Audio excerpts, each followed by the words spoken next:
ผิดผ่านมาเนาะเจตนาหรือบ่เจตนานะ4ข้อนะนี่ระวังแต่ได้ก็ได้ขาดจากความเป็นพระเป็นสงฆ์ขาดจากเป็นสมณะสาหุเนาะเกินว่ามินเมในทางบาวินัยแต่นี่4ข้อนะกันพลาดก็คือไปเลยเอาขึ้นบ่ได้นี่ก็อาบัติขันกลางขันกลางๆเนาะขันสังฆาทิเศษไปมันนี่อาศัยสงฆ์ไปเข้าบริวารไปเพื่อสัมหะให้สงฆ์เกินว่าไปทันตกรรมแต่มันไปลงโทษเองเพื่อสัมหะยิงตามเฮาปกปิดอาบัติไว้ตัวนี้ก็ยังสงฆ์เป็นผู้ อันนั้นเฮ็ดให้ได้เนาะตัวนี้นะเอิ้นว่าขันกลางๆเด็กขันเบาขันเบากับขันอาบัติ จิตติไปเป็นในพวกนี้นะกินข้าวแรงแกงห่อนเลยยังไปบางดามนะก็ขันต้องเรื่อยๆนี่ก็คือว่าเนี่ยอาบัติเบาเนาะเอาเรื่อยๆเอาเรื่อยๆเอาเรื่อยๆนะตัวนี้นั่นจะว่า3อย่างนั่นแหละเขาหน่อยพระสงฆ์เฮาเนี่ยอาบัติหนักกลางเบาฉะนั้นตัวใดที่เฮาควรจะหลีกเลี่ยงยิ่งทุกอาบัตินั่นแหละคันเฮาบ่เฮ็ดให้ผิดให้แห่งดีเขาหน่อยเนาะเพราะว่าสงฆ์เฮานี่เป็นเนื้อนาบุญขององค์ตนญาติโยมเขาเจ้ากามเขาเจ้าไหวเขาเจ้าโยกสูงส่งได้เลยเขาหน่อยเห็นผ้าเหลืองเห็นผ้ากสาวพัดตัวแทนเพื่อนว่าสาวกของพุทธเจ้าและเฮาเนี่ยก็ตัวแทนที่ห่มผ้ากสาวพัดเพื่อรักษาพระศาสนาเพื่อรักษาธรรมวินัยตัวนี้เฮาจะเห็นยังลงไปก็หน่อยจะให้คิดครูบาอาจารย์เฮาแต่ละองค์เด้อเนาะเป็นห่วงได้บ่แม่นหยังดอกเป็นห่วงให้มีสติหลายๆก็หน่อยการประพฤติการกระทำทั้งกายทั้งวาจาทั้งจิตใจนี่แหละผิดก็3ทางถูกก็3ทางนั่นแหละนี่ผิดกับผิดทั้ง3ทางถูกก็ถูก3ทางแล้วการเฮารักษา3ทางนี่ได้ก็น้อยโดยเฉพาะคือจิตใจของเฮามันอยากเฮ็ดมันอยากทำไปในทางที่บ่ถูกเฮาก็พยายามก็น้อยคำนึงถึงเฮาเองก็น้อย2คำนึงถึงองค์กรสงฆ์พร้อมเนาะคิดถึง1องค์กรสงฆ์พระสงฆ์สามเณรเนาะนี่นะที่3นี่คำนึงถึงพระศาสนาเขานะทุกอย่างแล้วหน่อยเด้ออันนี้จะให้เตือนกันบอกกันอะไรเนี่ยแต่ละวัดเนาะแต่ละวัดหน่อยเพราะว่าแต่อยู่ในเทศบาลหรือว่าวัดอื่นๆเนาะเพราะว่าสงฆ์เฮาเนี่ยเป็นกำลังหลักแท้ๆแล้วก็หน่อยความศรัทธาเลยในเฮาสิสร้างความศรัทธาให้แก่ชาวพุทธหรือองค์ตนญาติโยมเนี่ยเขาเจ้าศรัทธากับเฮาตอนนี้แม่นโตเฮานี่โตแทนสำคัญแท้ๆนะสงฆ์องค์หนึ่งพระองค์หนึ่งจะมุ่งว่าเหตุไปในทางที่บ่ถูกต้องไปไว้นี่นะการทำลายอะไรกันหน่อยทำลายสงฆ์แล้วนั่นเพื่อจะเฮากู้สถานภาพอย่างต่างๆขึ้นมาเนี่ยบ่ง่ายกันหน่อยคนเฮาเพื่อจะเข้าใจเพราะว่าองค์ตนญาติโยมเนี่ยเขาหวังกับพระสงฆ์นี่สูงน่ะสูงส่ำไหน เขาย่อเฮาในเนื้อหัวเขาหน่อยอยู่หัวเขาเจ้าพุ่นเนาะพุ่นได้เขาวังสูงเมื่อเขามันตกจากสูงน่ะของสูงมันอยู่สูงมันตกลงมาน่ะมันสิเจ็บเนาะความวังของเจ้าเขาเจ้าเจ็บเขาวังกำเฮานะเหมือนการประพฤติการปฏิบัติของเฮานี่เนาะในญาติทานอยากฝากไว้นำพ่อแม่ครูบาอาจารย์รักษาเรื่องวินัยเฮาได้แหละก็หน่อยตัวใดเฮาบ่เข้าใจก็สอบถาม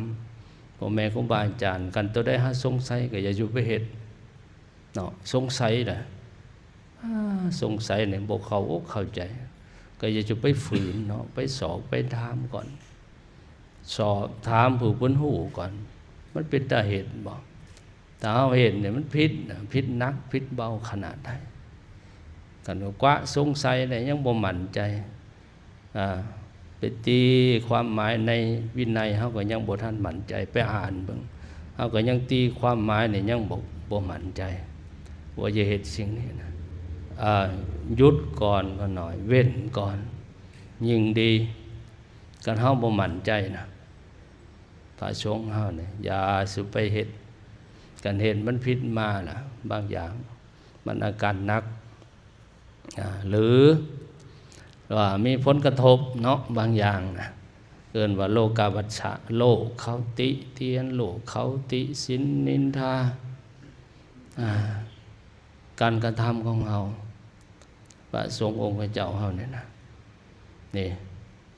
อันนี้ก็เป็นปัญหานะบางเทื่อเนี่ยเรื่องวินัยเฮานี่ก็บางเทื่อก็บ่นักบ่ได้ขนาดกันว่าในทางวินัยเช่นญาติทานอย่างตัวอย่างกินเหล้าเนาะกินเหล้ากินข้าวแลงแบบนี้นะอาบัติเบาได้คันว่าในวินัยนะนี่แต่ว่ามันเป็นนักใส่โลกาวัชชะโลกเขาติเตียนโลกเขาบ่ยอมรับเขาวิพากษ์วิจารณ์เช่นไปแบบนี้นะโอ้พระองค์นั้นกินเหล้าพระวันนั้นกินเหล้าพระเมืองนั้นกินเหล้า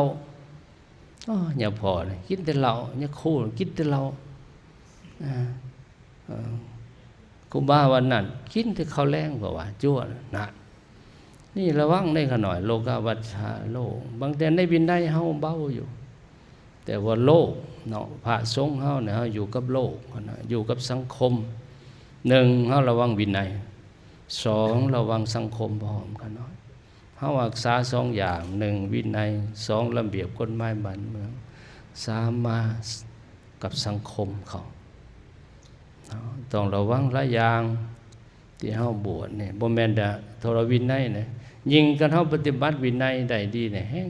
ห้งดีกันหน่อยบ่ผิดเลยแนวอื่นการเฮาประพฤติปฏิบัติวินัยเนี่ยได้แนวอื่นบ่ผิดนะบ่ต้องไปย้านบ่ต้องไปกลัวดอกเนาะตัวอื่นนะจนไรเฮาผิดก็ผิดวินัยแล้วไปกินเหล้าผิดบ่วินัยผิดแม่นล่ะวะผิดเด้บ่แม่นบ่ผิดนะนั่นแหละเมื่อเฮาผิดวินัยแล้วก็ผิดเฮาระเบียบกฎหมายบ้านเมืองนะเห็นให้โลกเขาตำหนิติเตียนติสินนินทาว่าหายอย่างเฮาต่างๆนะญาติทานอย่าระวังเขาหน่อยเด้อบอกกันเตือนกันแต่ละวัดแต่ละว่ามีหยังก็เอาครูบาอาจารย์บอกเตือนหยังกันแล้วก็คิดก่อนเขาหน่อยเด้อ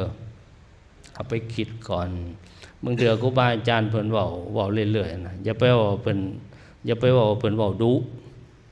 เนาะให้คิดแน่ๆเพิ่นเป็นห่วง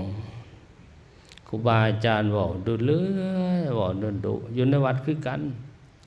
เนาะเจ้าอาวาสเว้าเรื่อยๆนะอย่าไปเบื่อวันไหนอย่าไปสั่งวันไหนเนาะเฮาเป็นห่วงเป็นเรื่องกับโจน้อยอยู่นำเฮานะเว้าเขาเรื่อยๆเป็นเรื่องกับเฮาเว้ากับลูกเฮาแหละเฮาเว้าเรื่อยๆตื่นเช้ามากก็เว้าตอนแลงมากก็บอกสายมากก็สอนพอหยังเฮาเป็นห่วงเนี่ยกันเฮาบ่เป็นห่วงเฮาก็บ่บอกบ่เตือนบ่สนใจละ แต่อันนี้ครูบาอาจารย์บอกเตือนลำหลีลำไรเอาใจใส่อยู่เรื่อยๆเป็นห่วงนำตัวนี้นะอันนั้นคือเพิ่นอย่างเพิ่นเป็นห่วงเฮาให้คือว่าเพิ่นหักเฮาแหละเนาะเพิ่นห่วงเฮาก็คือเพิ่นหักเฮาบ่ย่านเฮาน่ะไปในทางที่บ่ถูกต้องเนาะ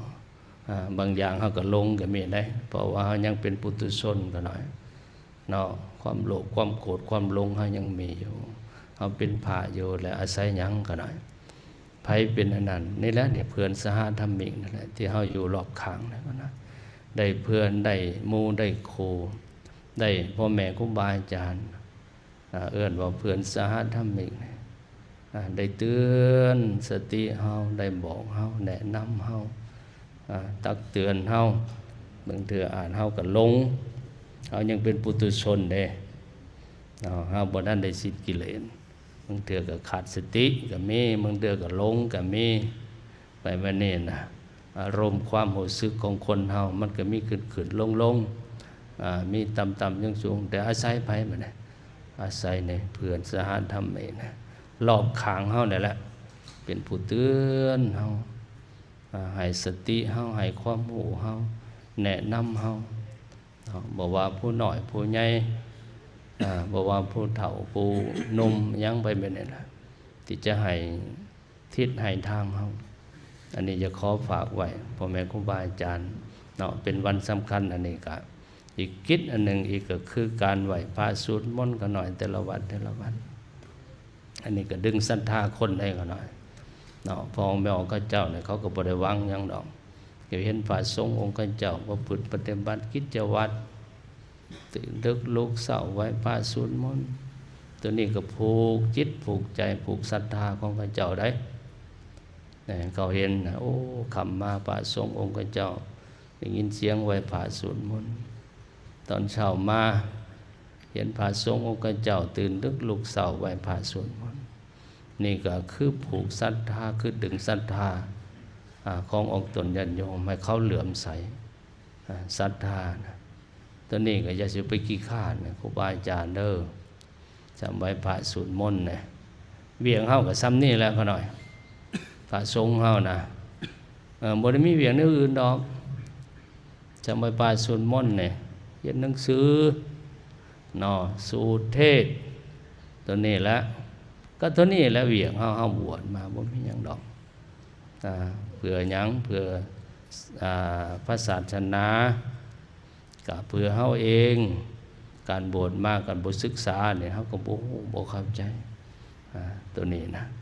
ฉะนั้นให้คอยพากันประพฤติกันปฏิบัติ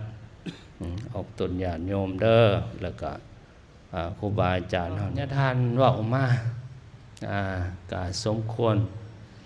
แก่เวลาเนาะก็ขออนุโมทนานำพ่อแม่ครูบาอาจารย์ที่พร้อมเพียงกันมาประพฤติมาปฏิบัติก็คือลงอุโบสถก็เป็นสังฆกรรมหนึ่ง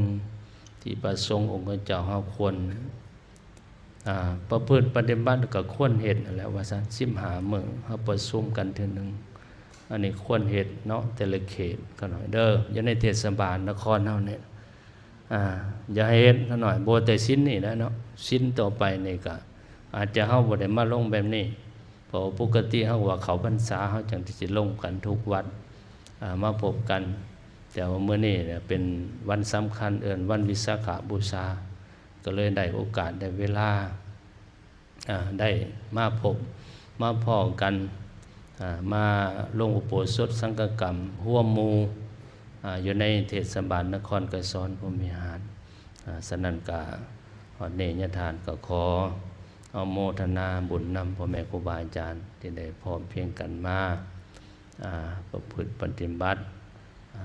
ติตามหลักพระธรรมวินัยก็คือรักษาสังฆกรรมของเฮาที่ได้พร้อมเพียงกันมาลงอุโบสถก็สุดท้ายญาติทานก็ขอให้พ่อแม่ครูบาอาจารย์จงตั้งอกตั้งใจ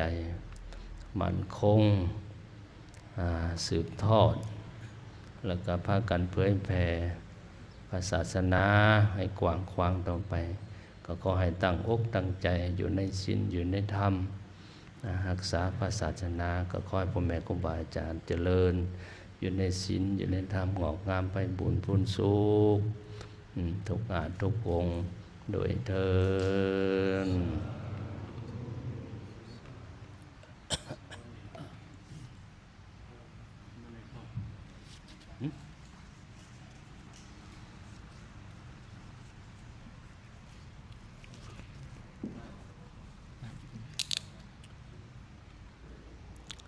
หับพรเด้อหับพรไม่ออกสัพพโลกวินิมมุตโตสัพพสันตาปวัจจิโตสัพพเวรัมมติการโตนิโพน